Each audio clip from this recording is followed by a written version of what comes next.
Hello students, आप सभी लोगों का सुमित राणा बीएससी क्लासेस में स्वागत है। बट आज के बीएससी सेकेंड ईयर का जो इनऑर्गेनिक पेपर है, इस लेक्चर फर्स्ट में हम बात करेंगे आज डी ब्लॉक एलिमेंट्स या ट्रांजिशन एलिमेंट्स क्या होते हैं। आइए डिस्कस करते हैं। तो आप सभी लोगों ने पीरियोडिक टेबल के बारे में बहुत अच्छे से पढ़ रखा होगा। ये जो आपके सामने पीरियोडिक टेबल आपको जो दिख रही है, ये लॉन्ग पीरियोडिक टेबल बोली जाती है। और ये पूरी टेबल हमारी 4 ब्लॉक में डिवाइड है। कितने ब्लॉक्स में डिवाइड है? ये हमारी 4 ब्लॉक्स में डिवाइड है। ये वाला जो ब्लॉक होता है, इसको बोला जाता है यस ब्लॉक। इसको क्या बोला जाता है बेटा? Yes block. ये हमारा यस ब्लॉक कहलाता है। क्लियर? यहाँ पर ये जो आपका लेफ्ट साइड पार्ट होता है, ये हमारा राइट साइड पार्ट होता है। क्लियर? ये हमारा कहलाता है बेटा पी ब्लॉक। क्लियर? और बीच के जो एलिमेंट्स होते हैं, ये हमारे डी ब्लॉक कहलाते हैं। और जो बॉटम में है, ये एफ। सब लोग जानते हैं। क्लियर? जो लोग पहली बार इसको देख रहे हैं, हालांकि 11th 12th 9th 10th में बहुत अच्छे से उसको पढ़ रखा होगा, पार्ट 1 में भी पढ़ रखा होगा बीएससी में। तो यहाँ पर ध्यान देने की आवश्यकता ये है कि पूरी पीरियोडिक टेबल आपकी 4 ब्लॉक में डिवाइड है। आपका एस ब्लॉक, आपका डी ब्लॉक, आपका पी ब्लॉक और आपका एफ ब्लॉक। एफ ब्लॉक, इस एफ ब्लॉक में 2 सीरीज होती हैं, एक लेंथेनाइड सीरीज और एक एक्टिनाइड सीरीज, जो हम लोग एफ ब्लॉक में डील करेंगे। क्लियर? यहाँ पर बीएससी सेकेंड ईयर में आपके सिलेबस में यस ब्लॉक नहीं है, इसको नहीं पढ़ना है यहाँ पे। और हमारा यहाँ पर जो बचता है, वो हमारे 2 ब्लॉक बचते हैं। एक हमारा डी ब्लॉक और एक हमारा एफ ब्लॉक। ये दोनों हमारे सिलेबस में अगर देखा जाए तो लगभग लगभग यहाँ से आपके 5 चैप्टर बनने वाले हैं। क्यों, कैसे बनेंगे, आइए देखते हैं। ये जो डी ब्लॉक एलिमेंट्स हैं, या कह सकते हैं जो डी ब्लॉक है, ये डी ब्लॉक आपका ये वाला पार्ट है जो मैंने इसको अंडर बॉक्स कवर कर रहा हूँ। ये हमारे जो एलिमेंट्स हैं, ये डी ब्लॉक के एलिमेंट्स हैं। ये टोटल ब्लॉक जो होता है आपका 4 सीरीज में क्लासिफाइड होता है, बटा होता है। इसमें अभी हम लोग आगे डिस्कस करेंगे वो कौन कौन से आपकी सीरीज हैं। यहाँ से आपका 21 से लगा के 30 तक ये हमारी फर्स्ट ट्रांजिशन सीरीज कहलाती है। 39 से 48 तक ये हमारी सेकेंड ट्रांजिशन सीरीज कहलाती है। 57 से 80 तक ये हमारी थर्ड सीरीज कहलाती है। और 89 से आगे चूंकि इनकम्प्लीट है, ये हमारी आपकी फोर्थ सीरीज कहलाती है। तो टोटल डी ब्लॉक कितनी सीरीज में डिवाइड है, कितने भागों में डिवाइड है? 4 भागों में। इसके बाद जो एफ ब्लॉक है, इनसे 2 चैप्टर बनते हैं, एक लेंथेनाइड बनता है और एक्टिनाइड बनता है। तो टोटल बीएससी सेकेंड ईयर हमें यहाँ पर 2 पार्ट को डिवाइड करना, दो ब्लॉक को यहाँ पर हमको रीड करना है। पहला आपका डी ब्लॉक और दूसरा हमारा एफ ब्लॉक।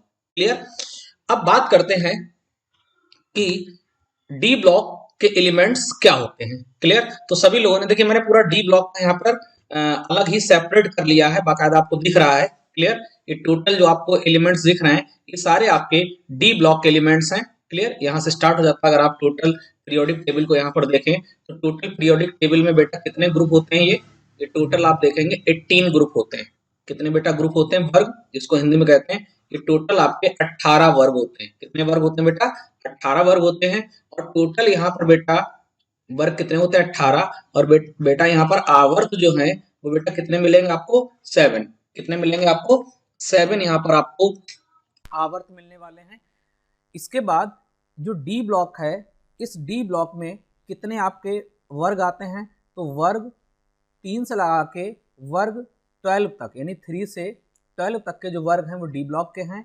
और पीरियड अगर देखा जाए तो आपका 4th 5th 6th और 7th। क्लियर? आइए मूव करते हैं, इस वाली स्लाइड पर पहुंचते हैं। यहाँ पर आप देख पा रहे हैं कि यहाँ पर आपकी जो टोटल डी ब्लॉक है, मैंने बताया था ना कि ये डिवाइड होता है, इसकी सीरीज बनती है। ये 4 सीरीज में क्लासिफाइड किया जाता है, 3D series, 4D series, 5D series और 6D सीरीज। और इसमें टोटल आपके ग्रुप कितने हैं?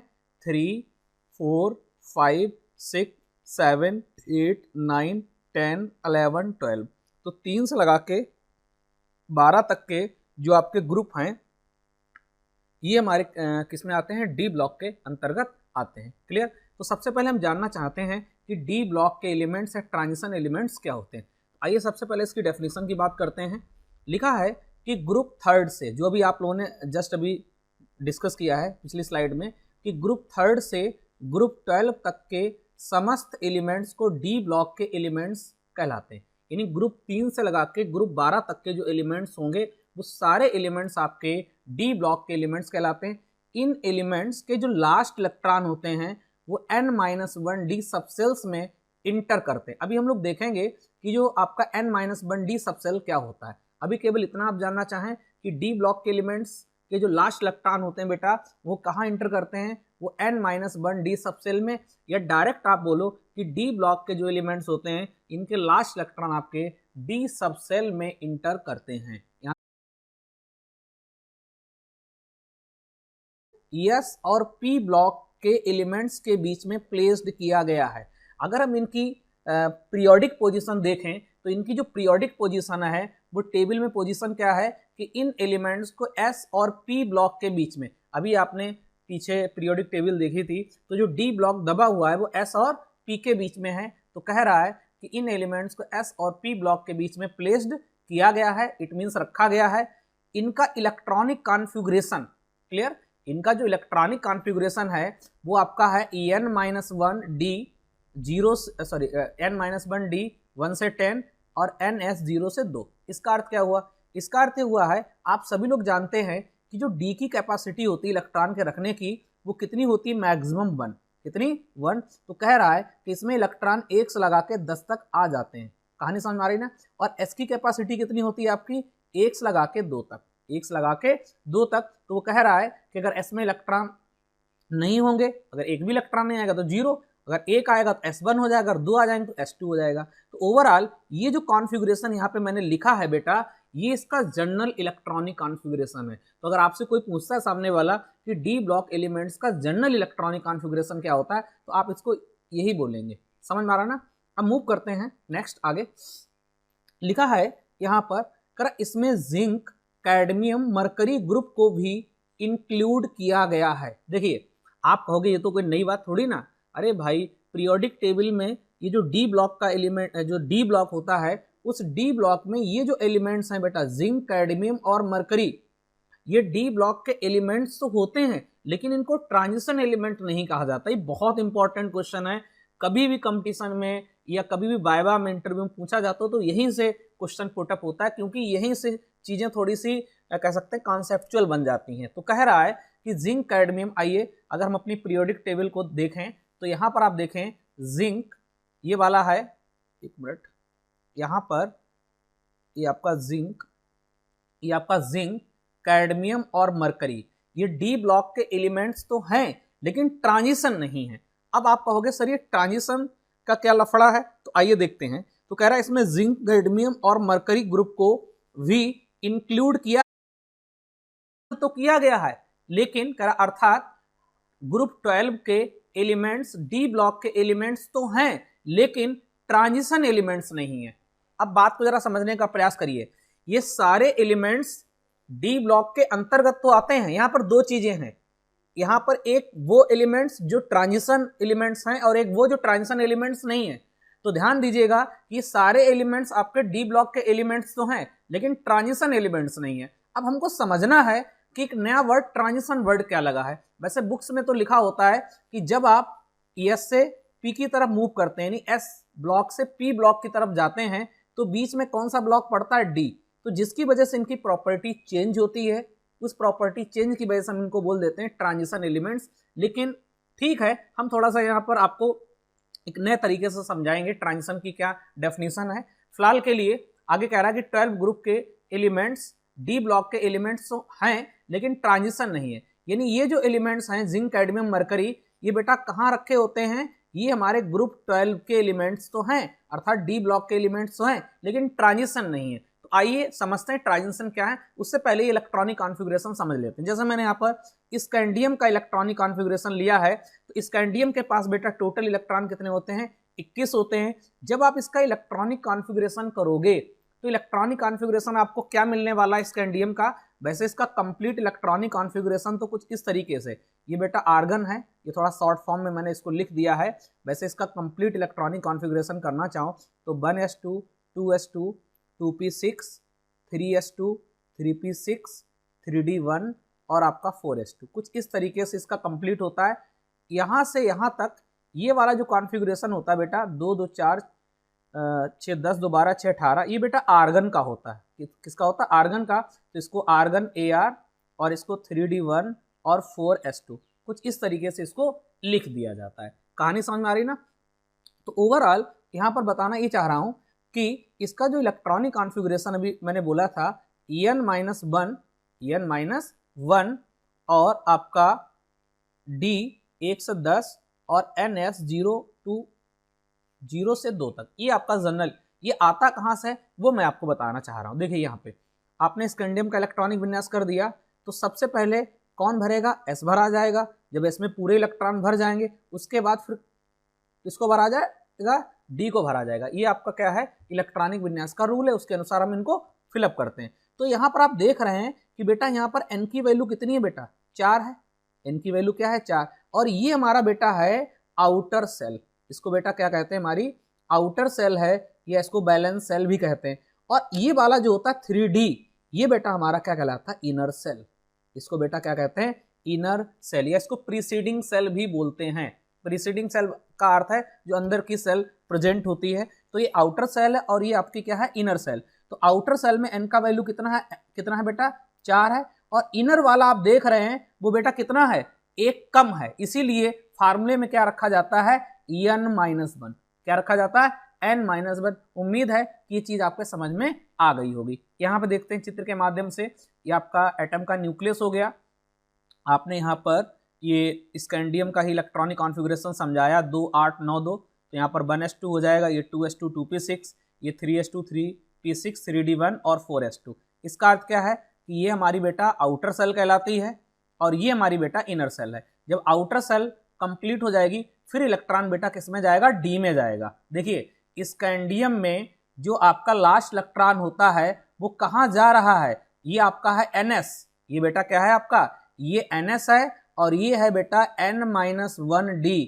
तो जो लास्ट इलेक्ट्रॉन होता है बेटा वो किस में इंटर करता है? N-1D। इसीलिए इसको बोला जाता है डी ब्लॉक के एलिमेंट्स। क्यों बोला जाता है? क्योंकि लास्ट इलेक्ट्रॉन बेटा किस में जाता है? डी में जाता है। यहां तक क्लियर हो गया इलेक्ट्रॉनिक कॉन्फ़िगरेशन।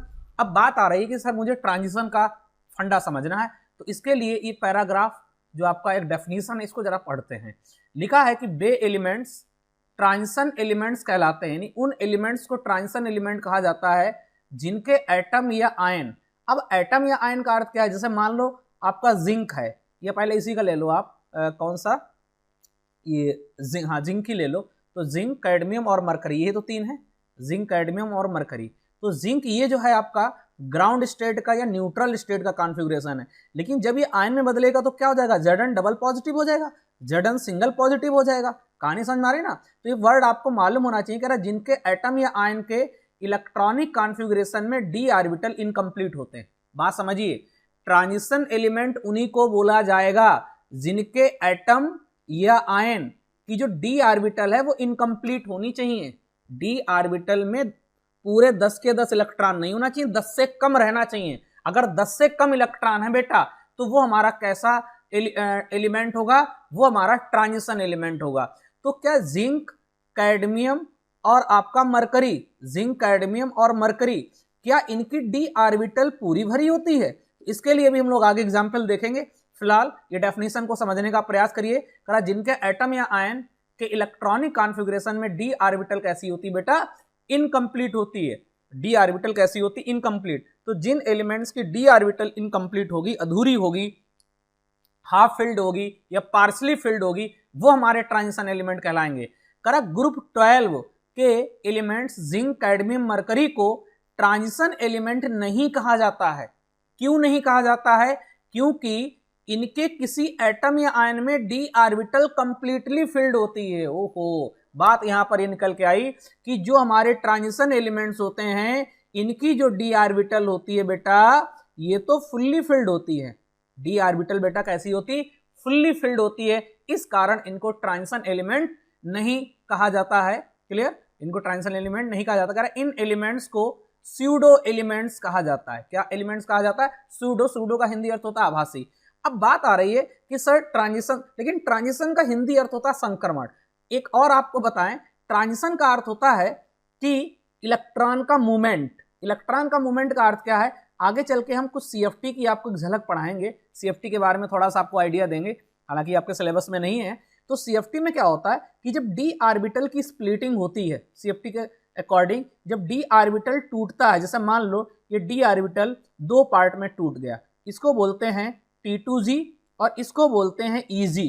क्लियर? जब d ऑर्बिटल की स्प्लिटिंग हो जाती है, मान लो यहां पे ये d ऑर्बिटल के दो पार्ट में टूट गई और कुछ ऐसे इलेक्ट्रॉन डिस्ट्रीब्यूट हो गए। क्लियर? इसका अर्थ है d में 10 हो गए। अब मान लो कि अगर यहां से इलेक्ट्रॉन T2g से Eg में जाना चाहे तो क्या जा पाएगा? आंसर है नहीं, क्योंकि पूरी तरीके से ये d ऑर्बिटल भरी हुई है। भाई d में 10 इलेक्ट्रॉन थे, इसके दो पार्ट हो गए, आपने पढ़े भी होंगे इसको बीएससी से फर्स्ट ईयर में या 12th स्टैंडर्ड में आपने पढ़ा होगा। तो T2g में आप देख रहे हैं कि यहाँ पर कितने यहाँ पर स्टेट हैं, यहाँ पर देख रहे हैं आप T2g जो टूटा है, सॉरी d ऑर्बिटल टूट गई है T2g और Eg में। अब यहाँ पर हमने D10 का एग्जाम्पल लिया है, तो इस तरीके से हम भर दिए हैं। मान लो कि अगर ये यहाँ से इलेक्ट्रॉन Eg में जाना चाहे तो क्या संभव है? आंसर है नहीं, नहीं जा पाएगा। कारण क्या है? वहां पर स्पेस नहीं है। तो ट्रांजिशन या इसको बोलते हैं ट्रांजेक्ट। ट्रांजेक्ट का अर्थ होता है जब कोई चीज या जब कोई इलेक्ट्रॉन एक जगह से दूसरी जगह जाता है। तो D10 में तो संभव ही नहीं है, लेकिन अगर हम एग्जाम्पल D9 का ले लें, D9 में अगर हम स्प्लिटिंग मान लें कि d ऑर्बिटल ऐसे टूट गया है, ये आपका T2g और ये आपका Eg, और 9 इलेक्ट्रॉन को भर दो, 1 2 3 4 5 6 7 8 और एक 9, और मान लो कि इलेक्ट्रॉन T2g से Eg जाना चाह रहा है, तो पॉसिबिलिटी है क्योंकि यहां पर बेटा जगह है। इसका अर्थ है कि D9 में ट्रांजिशन संभव होगा। ट्रांजिशन का अर्थ होता है मूवमेंट, जब कोई चीज एक कहा जाता है। कहानी समझ में आ गई है? तो ओवरऑल जो हमारा D10 अगर फुलफिल हो जाएगा, अगर D में 10 इलेक्ट्रॉन हो जाएंगे तो ट्रांजिशन संभव नहीं है, अर्थात इलेक्ट्रॉन के अंदर किसी टाइप का मूवमेंट नहीं हो पाएगा। समझ में आ रहा? यह है ट्रांजिशन का मीनिंग। अगर D9 है तो इसमें ट्रांजिशन संभव होगा, इलेक्ट्रॉन का मूवमेंट पॉसिबल है। कहानी समझ में आ रही है ना? चलिए, तो ये आपका डेफिनेशन हो गया कि ट्रांजिशन होने के लिए कभी भी d ऑर्बिटल फुलफिल नहीं होनी चाहिए। क्लियर? आगे देखते हैं। जैसे यहां पर एग्जाम्पल लिए हैं, क्योंकि बताया गया है कि जिंक, कैडमियम और मरकरी ये ट्रांजिशन एलिमेंट्स की कैटेगरी में नहीं आते हैं। देखते हैं, यहां पर जिंक के पास 30 इलेक्ट्रॉन है, इसका इलेक्ट्रॉनिक विन्यास करोगे तो 3d10 4s2 आएगा। कितना आएगा? 3d10 4s2 आएगा। तो आप देख पा रहे हैं कि D में कितने इलेक्ट्रॉन है? 10। तो अब दूसरी पॉसिबिलिटी है कि चलो इसका आप आयन फॉर्म ले लो, इसका ऑक्सीडेशन स्टेट। अगर हम जिंक डबल प्लस स्टेट यानी Zn डबल प्लस स्टेट देखें तो आप देखेंगे कि इलेक्ट्रॉन तो भैया 4s से निकलेगा, आउटर सेल से निकलेगा, तो यहाँ पर 4s 0 हो जाएगा और 3d10। तो एक बात हमारे समझ में आ गई कि zinc it means neutral form, या इसको हम बोल देते हैं ग्राउंड स्टेट। ग्राउंड स्टेट, और दूसरा है Zn डबल प्लस, इसको कहेंगे एक्साइटेड स्टेट। अगर हम जिंक के दोनों रूप ले लें, ग्राउंड स्टेट का भी ले लें और एक्साइटेड स्टेट का ले लें, तो आप क्या देखेंगे कि अभी भी D में 10 इलेक्ट्रॉन बने हुए हैं, अर्थात इसमें इलेक्ट्रॉन का ट्रांजिशन नहीं हो पाएगा, इलेक्ट्रॉन का मूवमेंट नहीं हो पाएगा। और जिन एलिमेंट्स की ग्राउंड स्टेट या एक्साइटेड स्टेट में इलेक्ट्रॉन का मूवमेंट d ऑर्बिटल से नहीं हो पाता है, ऐसे एलिमेंट कदापि भी ट्रांजिशन एलिमेंट नहीं होते हैं। तो लिखा है नॉट ट्रांजिशन एलिमेंट्स। उम्मीद है ये चीज समझ में आई होगी। अगला एग्जांपल मैंने लिया है कैडमियम का। कैडमियम 48 है। देखिए ध्यान रखना कि मैंने आउटर सेल के ही इलेक्ट्रॉनिक कॉन्फ़िगरेशन दिखाए हैं। तो कैडमियम का अगर देखें तो कैडमियम का 4d10 5s2, बिल्कुल लास्ट वाले आउटर सेल के ही इलेक्ट्रॉनिक विन्यास लिए हैं, इससे पहले वाले आप अपने बना लेना। क्लियर? तो यहां पर कैडमियम का देखें तो 4d10 5s2, ये बेटा कौन सी स्टेट है? बेटा ये हमारी ग्राउंड स्टेट है। ये बेटा कौन सी स्टेट है? Ground state. अगर आप इसकी एक्साइटेड स्टेट ले लें तो एक्साइटेड स्टेट में आप क्या देखेंगे? 4d10 5s0। अभी भी देख रहे हैं कि D में 10 इलेक्ट्रॉन है। अरे भाई D में 10 इलेक्ट्रॉन है, इसका अर्थ है इलेक्ट्रॉनों का मूवमेंट ही पॉसिबल नहीं है, अर्थात इलेक्ट्रॉन एक जगह से दूसरी जगह ट्रांसफर ही नहीं हो पाएंगे। हम कहेंगे कि कैडमियम और कैडमियम डबल प्लस भी ट्रांजिशन एलिमेंट्स की कैटेगरी में शामिल नहीं होंगे, क्योंकि d ऑर्बिटल फुल्ली फिल्ड है। जबकि ट्रांजिशन के लिए शर्त यही है कि d ऑर्बिटल आपकी फुलफिल नहीं होनी चाहिए। अगला एग्जांपल मरकरी की फॉर्म में ले रहे हैं, तो मरकरी का भी देख लिया 5d10 6s2, इसका हमने मरकरी आपका Hg डबल प्लस स्टेट भी देख लिया है। अभी भी आपके डी में कितने हैं, 10 इलेक्ट्रॉन है, तो लिख लिया Hg Hg double plus not transition element. तो ओवरऑल इस व्यू से, इस एग्जाम्पल से हम क्या समझ में आया, ये हमारे समझ में आया कि ट्रांजिशन एलिमेंट्स उन एलिमेंट्स को कहा जाएगा जिनकी डी ऑर्बिटल कैसी होगी, फुलफिल नहीं होगी, कहीं ना कहीं उनके अंदर गुंजाइश हो इलेक्ट्रॉन के मूवमेंट करने की, वो हमारे ट्रांजिशन होंगे। और ट्रांजिशन एलिमेंट कौन से नहीं होंगे, जिनकी डी ऑर्बिटल, तो डी ऑर्बिटल जिनकी पूरी भरी है वे हमारे ट्रांजिशन एलिमेंट्स नहीं कहलाएंगे। क्लियर। आगे अब यहां पर नेक्स्ट जो मैंने ली है प्रॉपर्टी वो डी ब्लॉक एलिमेंट्स की। तो अभी तक हमने जो पढ़ा है वो डी ब्लॉक के एलिमेंट्स और ट्रांजिशन एलिमेंट्स क्या होते हैं। क्लियर, इंपॉर्टेंट है ट्रांजिशन एलिमेंट। डी ब्लॉक में तो सारे एलिमेंट्स आ जाते हैं, लेकिन अगर उसी में अगर कैटेगराइज करें कि कौन से ट्रांजिशन है कौन से ट्रांजिशन नहीं है, तो इस पर थोड़ा सा ध्यान दीजिएगा जो मैंने भी आपको बोला। अगला है general properties of D block elements. हम जानना चाहते हैं कि डी ब्लॉक एलिमेंट्स की जनरल प्रॉपर्टीज क्या होती हैं। तो लिखा है ये सभी एलिमेंट्स हार्ड होते हैं, स्ट्रांग होते हैं, हाई मेल्टिंग पॉइंट वाले होते हैं, हाई बॉइलिंग पॉइंट्स वाली मेटल्स होती हैं। ये बहुत हार्ड होंगे, मजबूत होंगे, इनका गलनांक बहुत हाई होगा, इनका क्वथनांक भी बहुत हाई होगा। अगला पॉइंट है डी ब्लॉक के एलिमेंट्स हीट व इलेक्ट्रिसिटी कंडक्ट करते हैं। बिल्कुल बात सही है, क्योंकि सारी मेटल्स हैं, अगर मेटल्स हैं तो इलेक्ट्रिसिटी अच्छी फ्लो करेंगे। अगर इनके तार वगैरह बनाए जाएं, वायर बनाए जाएं, तो इलेक्ट्रिसिटी का अच्छा फ्लो होगा। अगला पॉइंट है डी ब्लॉक के एलिमेंट्स एलॉयज बनाते हैं। एलॉयज का अर्थ है ये मिश्र धातुओं का भी निर्माण करती हैं। अगला पॉइंट है डी ब्लॉक के एलिमेंट्स एज ए कैटालिस्ट भी यूज किए जाते हैं। बिल्कुल बात सही है, जितनी भी ऑर्गेनिक रिएक्शन है उन ऑर्गेनिक रिएक्शन में आप देखेंगे कि डी ब्लॉक में कहीं आपका निकिल ले लिया गया, कहीं प्लेटिनम ले लिया गया, इस तरीके का, या कोई कंपाउंड की फॉर्म में बेंडियम पेंटाऑक्साइड ले लिया गया है। इस तरीके के आप देखेंगे कि जो डी ब्लॉक के एलिमेंट्स हैं इनको एज ए कैटालिस्ट भी यूज किया जाता है। क्लियर। अगला पॉइंट है कि डी ब्लॉक के एलिमेंट्स वेरिएबल ऑक्सीडेशन स्टेट भी शो करते हैं। बिल्कुल बात सही है, डी ब्लॉक के एलिमेंट्स होते हैं वो एक से ज्यादा संयोजकता, वेरिएबल का अर्थ होता है परिवर्तनीय, इसको बोलते हैं। एक से ज्यादा जो ऑक्सीडेशन स्टेट या बैलेंसी शो करते हैं उनको वेरिएबल बोला जाता है। तो कह रहा वेरिएबल ऑक्सीडेशन स्टेट शो करते हैं,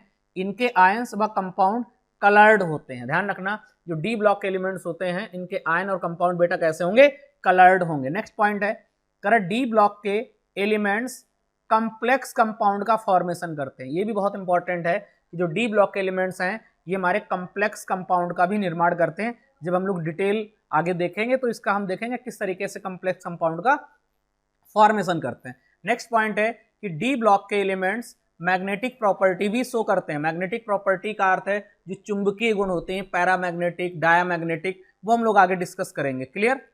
अगला पॉइंट है क्लासिफिकेशन ऑफ डी ब्लॉक या ट्रांजिशन एलिमेंट्स। बहुत इंपॉर्टेंट चीज है। अभी तक हम लोगों ने क्या देखा कि डी ब्लॉक एलिमेंट्स या ट्रांजिशन एलिमेंट्स क्या होते हैं, उसके बाद उनकी हमने कुछ जनरल प्रॉपर्टीज पढ़ी हैं। अब अगला जो टॉपिक है या कह सकते हैं नेक्स्ट जो आपका रहेगा स्लाइड, वो रहेगी classification of D block elements या ट्रांजिशन एलिमेंट। यानी डी ब्लॉक को कैसे क्लासिफाइड किया गया, उसका किस तरीके से बंटवारा किया गया, या कह सकते हैं कि डी ब्लॉक का जो क्लासिफिकेशन करेंगे उस क्लासिफिकेशन से कौन कौन सी सीरीज बनने वाली हैं। तो लिखा है कि डी ब्लॉक एलिमेंट्स या ट्रांजिशन एलिमेंट को 4 सीरीज में क्लासिफाइड किया गया। जब डी ब्लॉक को आप क्लासिफाइड करोगे तो आपके सामने 4 सीरीज निकल के आएंगी। पहली है 3D सीरीज जिसको फर्स्ट ट्रांजिशन सीरीज कहते हैं। दूसरी आपकी 4D सीरीज है जिसको second transition series, 5D series इसको थर्ड ट्रांजिशन सीरीज, और फिर आपकी ये 6D सीरीज जो इनकम्प्लीट होती है जिसको फोर्थ ट्रांजिशन सीरीज। आपके बीएससी सेकेंड ईयर के सिलेबस में ये 3 सीरीज हैं जो हमको पढ़नी है। समझ में आ रहा ना। और इस लेक्चर में हम लोग फर्स्ट ट्रांजिशन सीरीज ही पहले डील करेंगे, क्योंकि पहला जो चैप्टर है आपका वो फर्स्ट ट्रांजिशन सीरीज ही है, और जो दूसरा चैप्टर है उस दूसरे चैप्टर में आपका सेकेंड और थर्ड को कंप्लीट किया जाता है। क्लियर। अब देखिए सबसे पहले 3D सीरीज जानना चाहते हैं 3D सीरीज क्या होती है।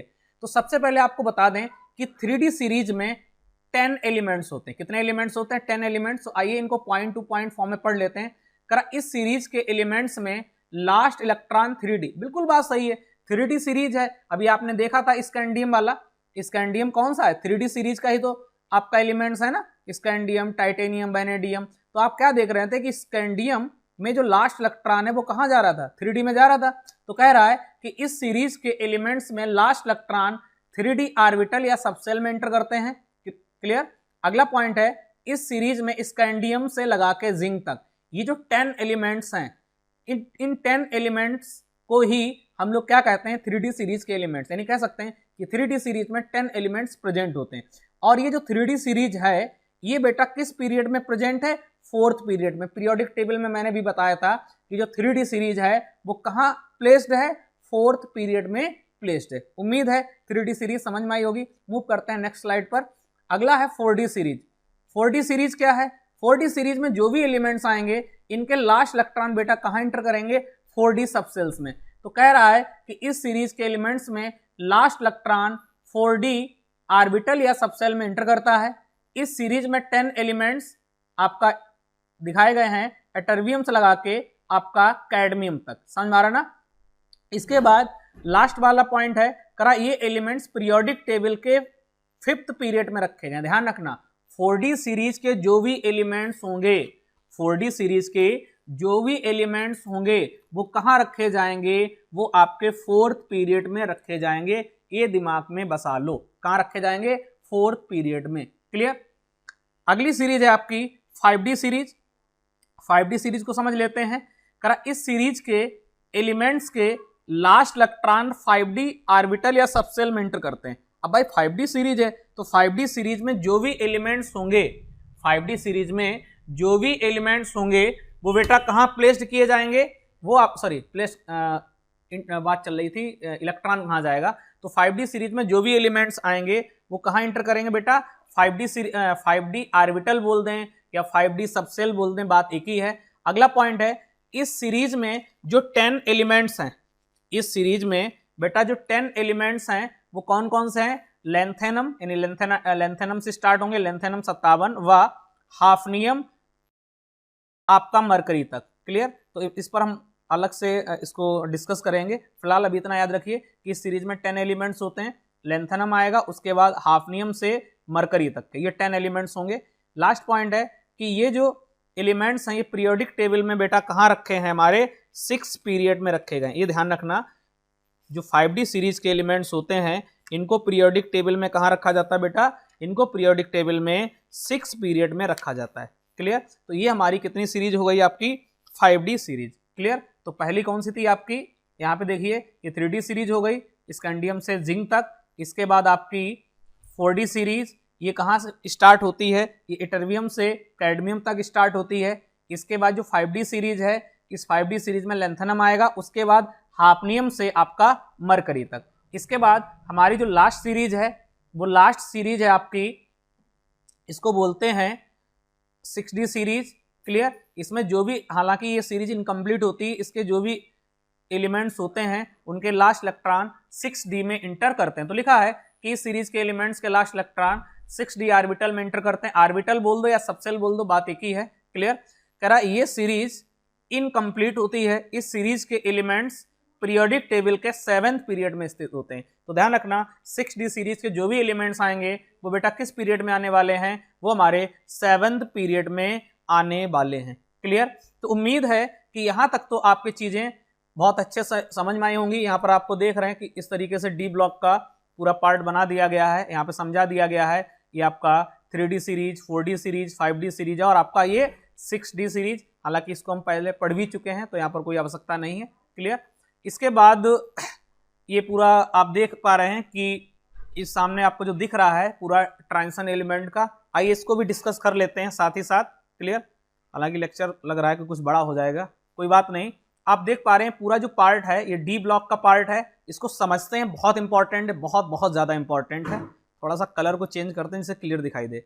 ये पूरा ब्लॉक आपका 3D series, 4D series, 5D series और 6D। उम्मीद है कि डी ब्लॉक की सारी सीरीज आपके समझ में आ गई होंगी और किस सीरीज में कौन से एलिमेंट्स आते हैं वो भी आपके अच्छे से समझ में आए होंगे। टोटल इस ब्लॉक में कितने बेटा वर्ग हैं, टोटल आपके वर्ग हैं 12। यहां तक क्लियर हो गया।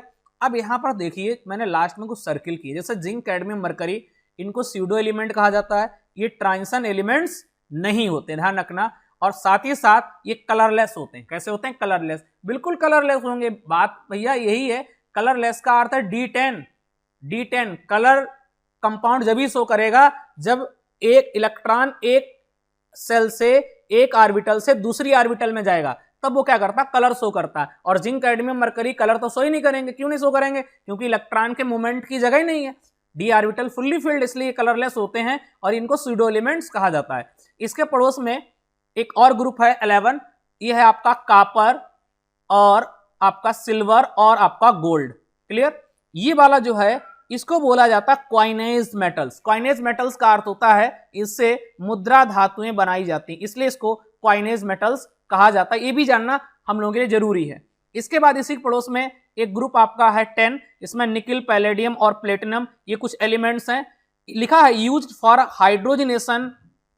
हाइड्रोजनेशन एज कैटालिस्ट, यानी कुछ ऑर्गेनिक की ऐसी रिएक्शन होती है हाइड्रोजनीकरण वाली जिसमें निकिल, पैलेडियम और प्लेटिनम ये कुछ एलिमेंट्स हैं जिनको एज ए कैटालिस्ट यूज किया जाता है।